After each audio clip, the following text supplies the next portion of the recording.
Madame, mademoiselle, monsieur, heureux de se retrouver dans l'encre du moustoir. Bienvenue.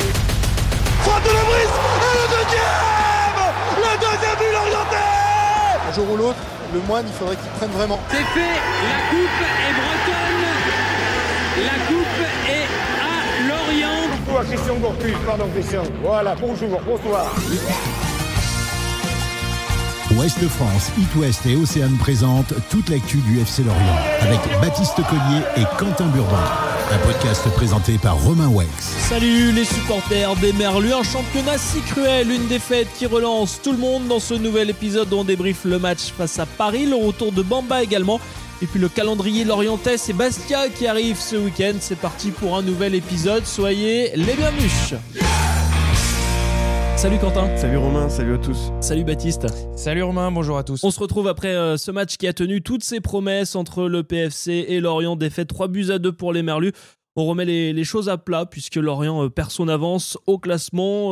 Quentin, Baptiste, c'est vraiment la mauvaise opération là ce week-end. Oui, clairement, Olivier Pantaloni l'avait dit, ça peut être une grosse occasion en cas de victoire. Il a bien dit en cas de victoire, donc Lorient aurait pu prendre 6 points d'avance sur le PFC. Résultat, le PFC revient à égalité. On parle souvent de ces fameux matchs à 6 points, là c'était clairement l'exemple. Donc Paris revient à égalité, on a un haut de tableau complètement resserré, voilà, donc on va reparler en détail de ce match, mais si on s'arrête juste sur le plan comptable, c'est vrai que Lorient a raté une grosse opportunité de taper du poing sur la table et de prendre déjà une petite option, ou du moins de presque distancer Paris de la course à la première place. Avec 6 points d'avance, il aurait fallu 2 voire 3 matchs avec la différence de but pour dépasser Lorient, donc c'est vrai que là tout est remis à plat comme tu l'as dit. Ouais, surtout que derrière ça lâche pas l'affaire quoi. Il y a Guingamp, même s'ils sont un peu plus loin, qui a fini par gagner contre Clermont, et il y a surtout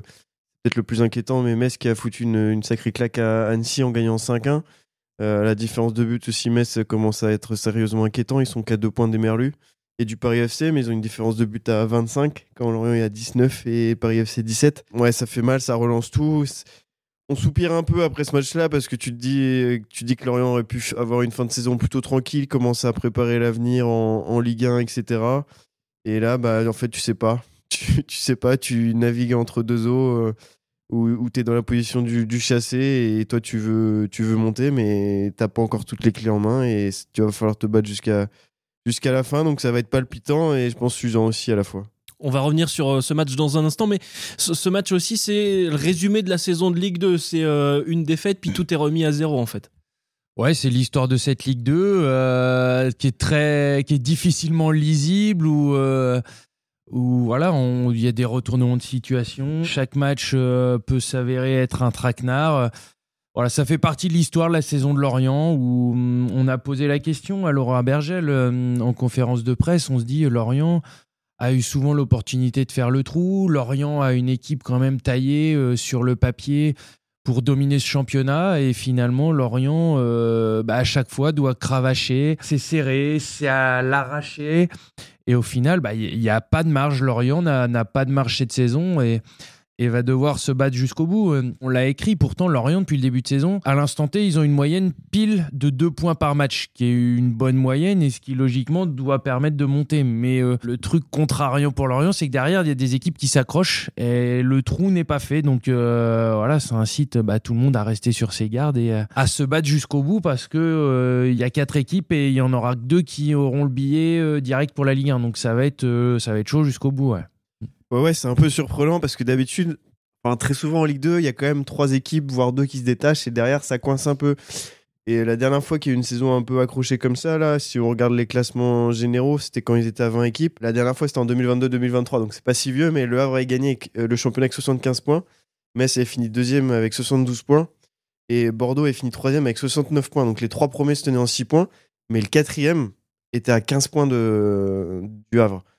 Et là, je pense qu'avec un championnat à 18 équipes, on y sera très loin. Et Dunkerque a perdu sur la pelouse de Rodez en début de semaine. Ils restent à 4 points de Lorient et de Paris aussi, mais ça fait quand même 4 équipes en 4 petits points en Ligue 2. C'est un truc de fou furieux. C'est très serré, très serré. Effectivement, on revient sur ce match, donc cette défaite 3-2 pour pour les Merlus. Tu étais au stade Baptiste samedi. Le couac, c'est vraiment la première mi-temps?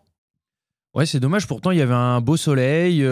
Tout était réuni pour un beau match de foot. Il y avait un gros cop lorientais en tribune. Ils se sont fait entendre les Merlus dans Charletti. Mais ils ont rapidement été douchés. Enfin, on a vu une super frappe d'Abergel au bout de 5 minutes. On se dit, Lorient démarre bien son match. Mais ça a malheureusement vite tourné. Et même Laurent Abergel le disait après. Il disait en conférence en zone mixte d'après-match, au bout de 10-15 minutes, on sentait qu'on n'était pas dedans. Donc on l'a rapidement vu, un florilège d'erreurs, de cadeaux, d'absence de marquage. Et quand on tombe en face contre des individualités comme Crasso, Kebal, ça ne pardonne pas, quoi. Donc c'était vraiment le match où il fallait pas faire de cadeaux. Et Lorient, sur ce match-là, je ne vais pas dire qu'ils en ont fait 3, mais des erreurs de marquage, ça fait partie quand même des errements qu'on ne doit pas commettre à ce niveau-là. Donc à 3-1 à la mi-temps, Lorient prend 2 buts en 3 minutes à 10 minutes de la pause.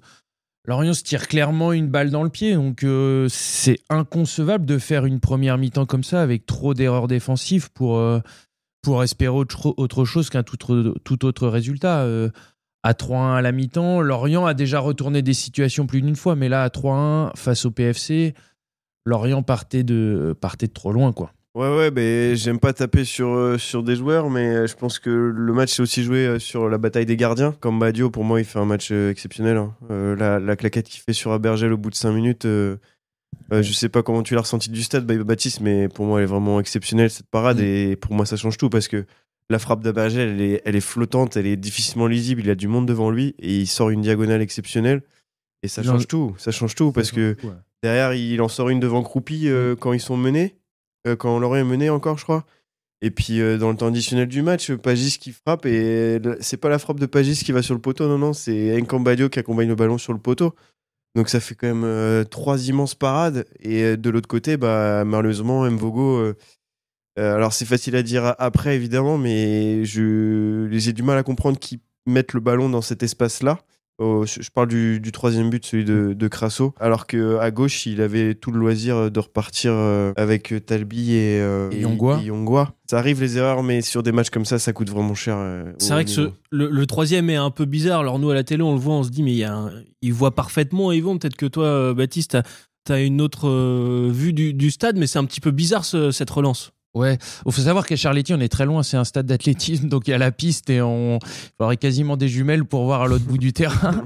Mais parenthèse refermée, oui, c'est vrai que c'est assez incompréhensible, et surtout, ça arrive 3 minutes après le 2e but, donc tu prends déjà ce but sur un contre. Je revois très bien l'image où Yongwa, comme à son habitude, très offensif, se retrouve aux abords de la surface de Paris.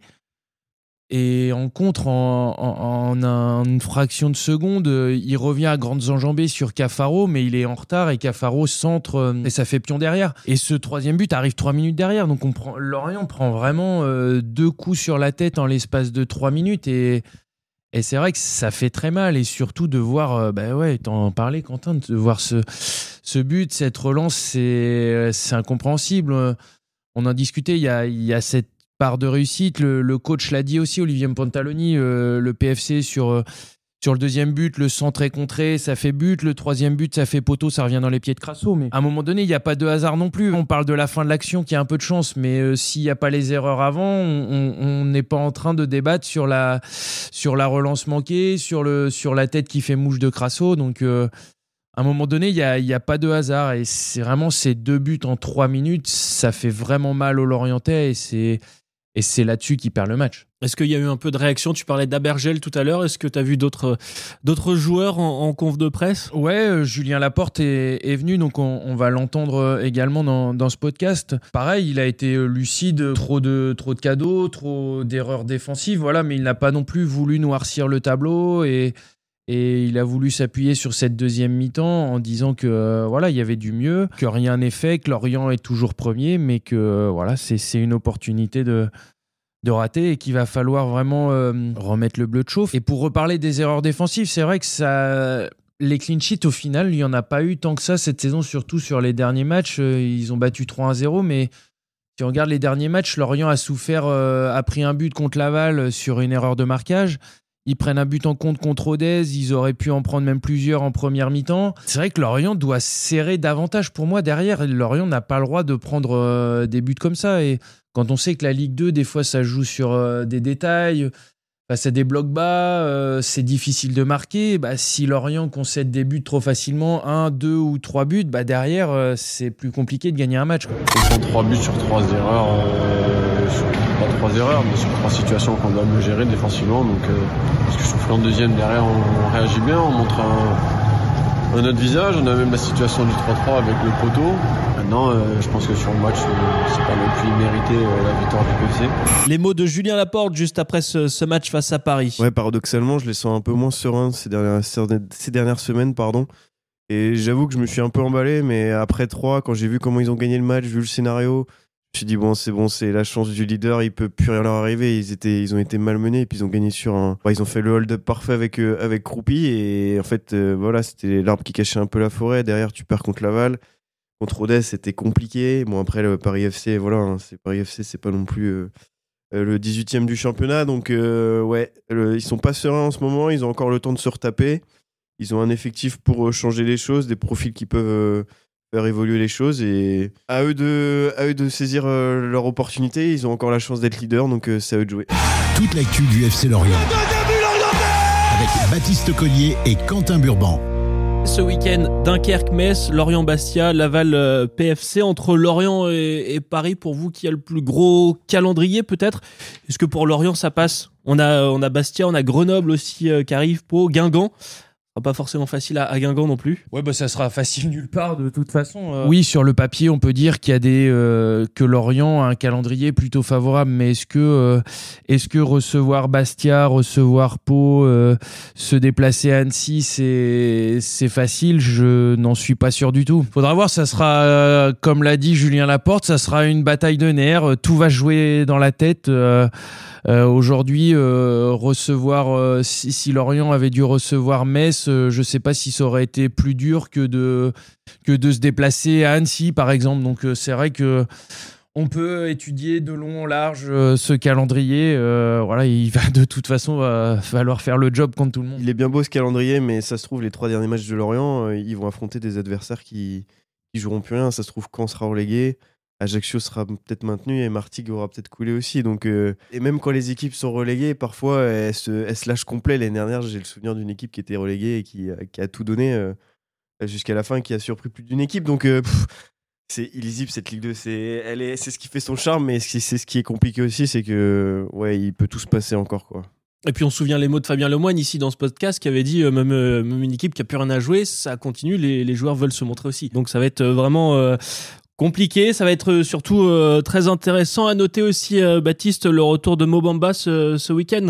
Il a remplacé Soumano. Ouais, complètement. Il était déjà sur la feuille de match contre Rodez une semaine plus tôt, où il avait été appelé de dernière minute parce que Pagis était malade. Là, il est entré en jeu, je pense par la force des choses, parce que le score était contre les Lorientais. Je suis pas sûr que si Lorient était devant au tableau d'affichage, il serait rentré. Clairement, il manque de rythme, mais après, c'est logique, hein. Il a pas joué depuis début novembre, grosse blessure à la cheville.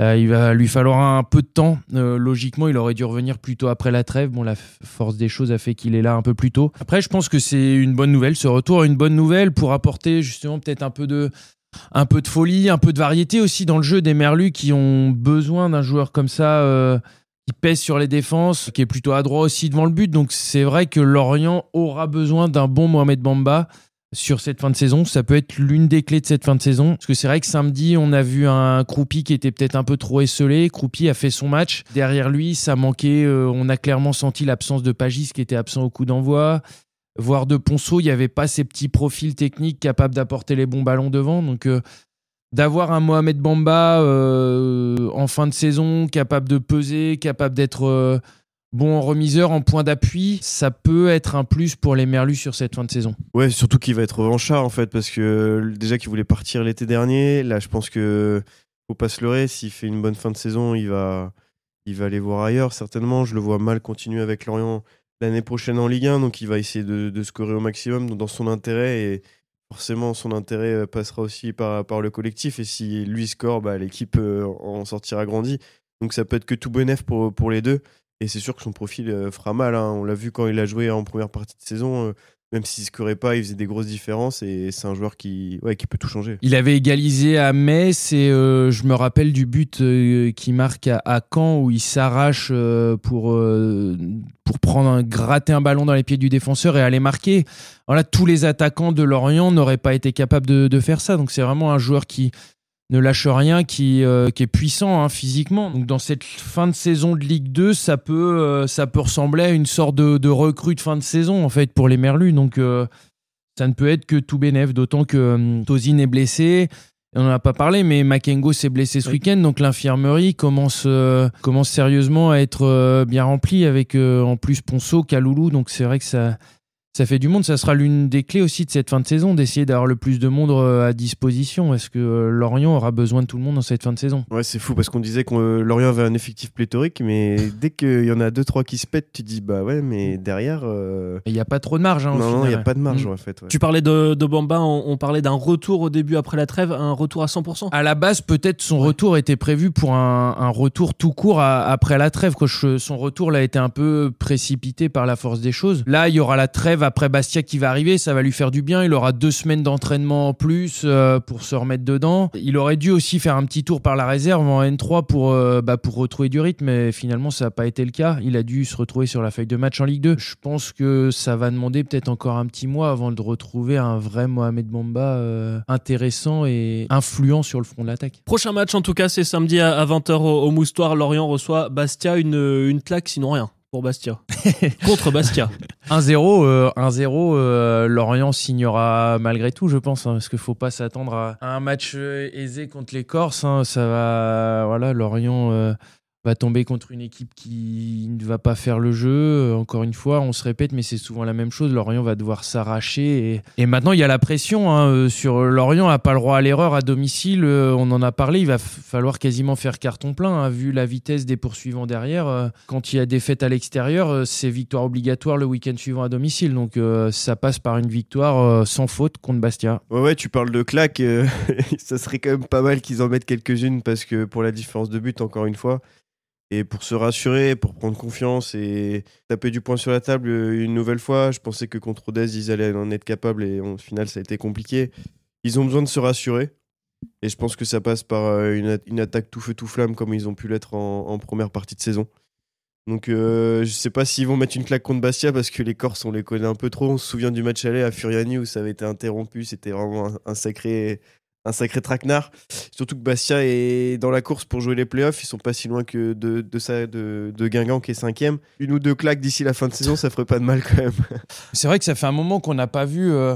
On était habitué au Moustoir à toutes ces victoires consécutives, à ces 2, 3, voire 4 buts par match. C'est vrai que on voyait du spectacle au Moustoir. On voit moins une équipe emballante. Cette équipe a vraiment besoin de se renouveler, de trouver des nouvelles choses. Comme disait Laurent Abergel, on est trop prévisible, je crois, il disait ça. Donc, faut trouver d'autres parades dans le jeu. Lorient a le matos pour. Maintenant, c'est à eux de jouer sur cette fin de saison. Ouais, Olivier Pantaloni n'est pas du genre à chercher d'excuses, mais il disait quand même qu'il ressentait que certains joueurs de base de cette saison ne jouaient pas beaucoup l'an dernier. Et il le ressent un peu sur la forme physique de certains. Il les sent un peu fatigués, épuisés. Parce qu'ils ont quand même une série de matchs assez longue là, depuis janvier. Donc je pense que la trêve arrive à point nommé. Et même s'ils gagnent 1-0 contre Bastia, ils vont pouvoir souffler derrière. Et après, ça sera le sprint final et il faut y aller, quoi. Rendez-vous samedi au Moustoir à 20h pour ce match Lorient face à Bastia. Merci Quentin, merci Baptiste. Merci Romain. Merci Romain. On se retrouve dans 15 jours avec un invité spécial. Benjamin Janot sera avec nous. Salut et puis bon match samedi.